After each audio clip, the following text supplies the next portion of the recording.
The little girl sat at the corner of a rundown diner, her tiny hands trembling as she pushed away a plate of cold, stale bread. Her eyes welled up with tears and in a broken whisper she murmured, "I can't eat this anymore." Just then the door swung open and a man in a tailored suit, a millionaire, walked in, his gaze locking on her fragile frame. The sound of the bell above the diner door cut through the silence, but no one paid much attention. Except him. He noticed the child immediately, the way her shoulders shook as she tried to hide her sobs. To the waitresses and the few customers inside, she was invisible, just another poor kid who probably wandered in for scraps. But to him, something about her sadness felt different. He adjusted his cufflinks, his polished shoes clicking against the cracked tiles as he walked past rows of empty tables. The scent of burnt coffee lingered in the air, mixing with the faint sourness of yesterday's leftovers. When he stopped near her, the girl stiffened, clutching her torn dress as if afraid he might take even that away. "Are you all right?" His voice was calm yet firm. She shook her head, refusing to meet his eyes. The plate in front of her was barely touched, stale bread, watery soup that had already turned cold. The man frowned. This wasn't food, it was punishment disguised as a meal. Across the room, the waitress whispered to another worker. "She comes here often begging. Can't pay a dime. We let her sit so she won't freeze outside." The words reached the millionaire's ears and something inside him tightened. The girl finally whispered, "I just want something warm, something real to eat. But I can't. I can't eat this anymore." Her voice cracked like glass and she pressed her hands over her face, ashamed of her own tears. The man stood there for a moment, frozen between anger and pity. He knew hunger, he had felt it himself once years ago when the world was just as cold to him. That memory resurfaced, sharper than ever, as he watched her curl into herself, like a wounded bird. Instead of answering right away, he slid into the seat across from her. His presence startled the girl, who looked up at him with wide, cautious eyes. "You don't have to eat this," he said softly. "Not anymore." But his words were only the beginning. He knew this wasn't just about one meal. The girl's hollow cheeks and tired eyes told a bigger story, of nights without dinner, of days spent searching for scraps, of a childhood stolen by hunger. And in that moment he made a silent decision. This encounter was no accident. He would uncover the truth behind her suffering, and whoever was responsible would regret underestimating both her and him. The girl blinked at him, uncertain if she could trust a stranger in an expensive suit. People like him didn't notice people like her. Usually they passed by without a second glance. But this man wasn't just looking at her. He was studying her as if she mattered. "Where's your family?" he asked gently. She lowered her head. "Don't have one. Not anymore." The answer pierced him. He remembered the nights he had once slept on a hard floor, abandoned and forgotten. Success had erased the hunger, the cold, but it had never erased the memory. He signaled the waitress. "Bring her the best meal you have. And make it hot. Now." The waitress hesitated. "Sir, she can't pay." He cut her off with a glance that silenced the entire room.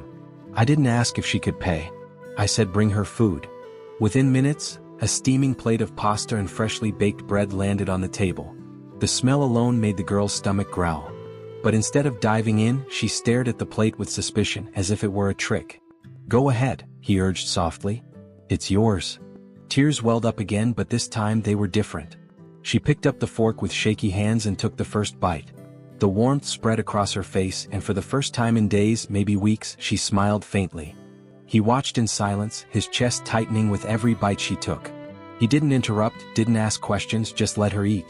Only when the plate was nearly empty did he lean forward. "What's your name?" "Lila," she whispered. "Lila?" He repeated it slowly as if carving it into memory. "Why were you eating scraps before? Who lets a child starve like this?" Her small fingers tightened around the fork.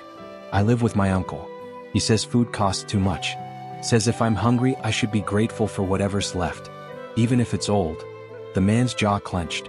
He could see it now. This wasn't just poverty. This was neglect. A child forced to live on leftovers while the adults around her ignored her pain. "And where is he now?" the man asked.